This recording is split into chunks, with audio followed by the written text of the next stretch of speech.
सूरदास जी उस अष्ट छाप के ही एक संत हैं। तो जो सूरदास जी हैं उनका घर कैसे छूटा था, आज थोड़ी मैं उसके ऊपर चर्चा करना चाहता हूँ।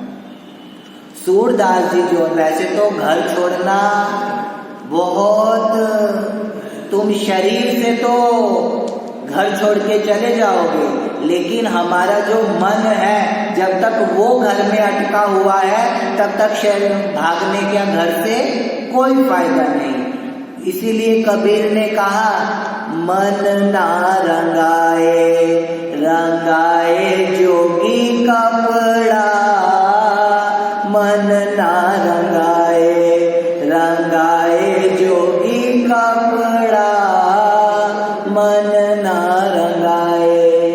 तो हमें क्या करना है, हम अगर कहीं हमारी जाके वृंदावन में कहीं साधु बनना चाहते हैं, संन्यास लेना चाहते हैं, तो उससे पहले हमारी वृत्तियां रंगे। क्या रंगे? वृत्तियां, वृत्तियों को संन्यास दो। कपड़े रंगने से कुछ नहीं होने वाला, हमारा मन भी तो रंगना चाहिए ना, और मन तो रंगा नहीं, फिर वृंदावन में जाके भी तुम गृहस्थी ही बनोगे अगर मन नहीं रंगा तो हमारा मन कैसे रंगे। तो सूरदास जी की ये जो बात है, उनका घर एक, क्या कहें, 1 मिनट में छूट गया। सूरदास जी बचपन से तो आंखों से सूरदास से कुछ दिखता नहीं था। देखो, एक होता है सूरदास, एक होता है सूरदास। तुम अंधा कहो किसी को, अंधा, अंधा कितना भद्दा लगता है, लेकिन हमारे महापुरुषों ने शब्दों की कितनी महिमा कही। अंधा, अंधानी का क्या कहा उसको? सूरदास। तो जो सूरदास जी हैं वो घर में ही रहते हैं, और 5-6 साल के बच्चे थे, और 5-6 साल के बच्चे जो थे उनके पिता जो थे वो बहुत विद्वान थे, सत्यनारायण की कथा करते थे, गांव में जाते थे, लोगों के घरों में श्राद्ध होते हैं इत्यादि जो कर्म होते हैं उसका भोजन करते थे। तो सूरदास जी अभी 5-6 साल के बच्चे हैं। एक दिन क्या हुआ, सूरदास जी ने क्या किया कि नहीं, उनके पिताजी गांव में कथा करने गए सत्यनारायण की, और कथा किसी धन्ना सेठ ने कराई थी, बहुत बड़े सेठ ने कराई थी। तो उन्होंने दक्षिणा में उनको 2 गिन्नियां दे दी सोने की। क्या दे दी? 2 गिन्नियां, 2 मोहरे दे दी, मतलब 2 मोहरे दे दी। तो उनके जो पिताजी थे वो उनको मतलब गिन्नियां मिल गई तो वो इतने खुश हुए कि पूछो ना, लोभी थे, बहुत बहुत लोभी थे उनके पिताजी। कहते हैं उनको 2 गिन्नियां मिल गई, वो इतने खुश हुए कि जैसे उनको स्वर्ग मिल गया है। बहुत खुश होके घर में आए, और घर में आके अपनी पत्नी को कहते हैं, आज कथा करने के बाद मुझे ये 2 मोहरे मिली हैं, ये कितने की बिक जाएंगी, इसमें तो एक घर बन जाएगा हमारा। ऐसी बड़ी बड़ी बातें करने लगे। क्या हुआ, उन्होंने कहा चलो आज का दिन तो पूरा हो गया, अब इन गिन्नियों को कहीं पे रख देते हैं, कल इसकी बात करेंगे। अब घर में ज्यादा तो पैसे थे नहीं, इतना संपन्न परिवार नहीं था। ऐसे फटे टूटे कपड़े में ऐसे उन गिन्नियों को लपेट के, और झाड़ और फूस के घर होते थे पहले, और कच्चे बने हुए होते थे, तो जो झाड़ और फूस के घर होते हैं उसी के बीच में रख दिया।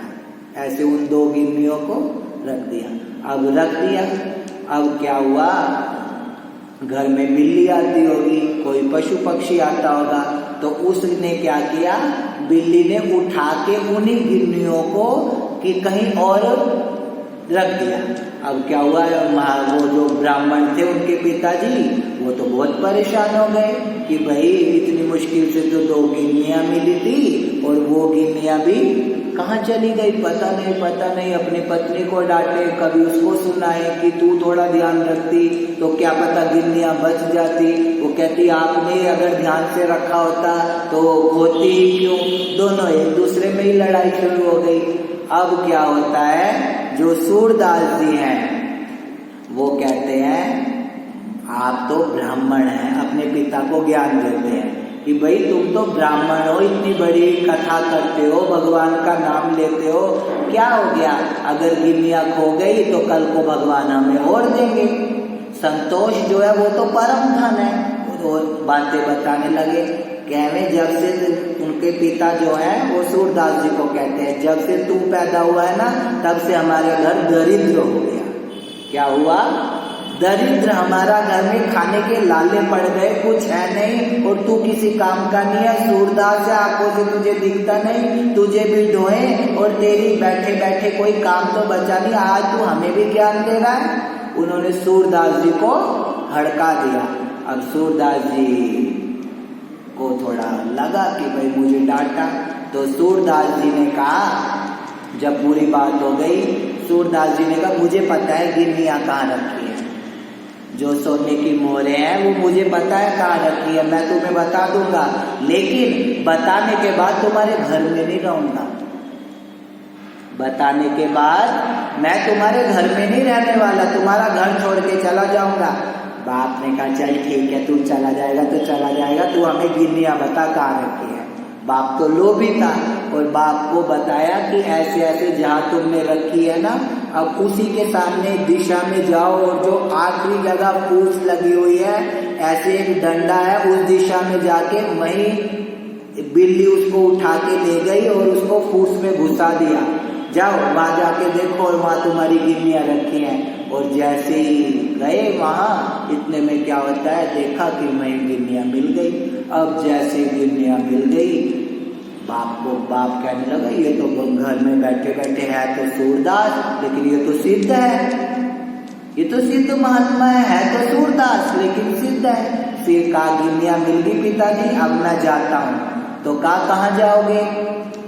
तो कहा मैं तो अब इस घर में नहीं रहने वाला, मैं तो अब इस घर को छोड़ के जाऊंगा ही जाऊंगा। कहा तुझे कौन संभालेगा? जो उसने कहा जो सबको संभालता है वही जो है मुझे संभालेगा। तो जो सूरदास जी हैं उनको भी ठाकुर जी ने अपना सखा माना है।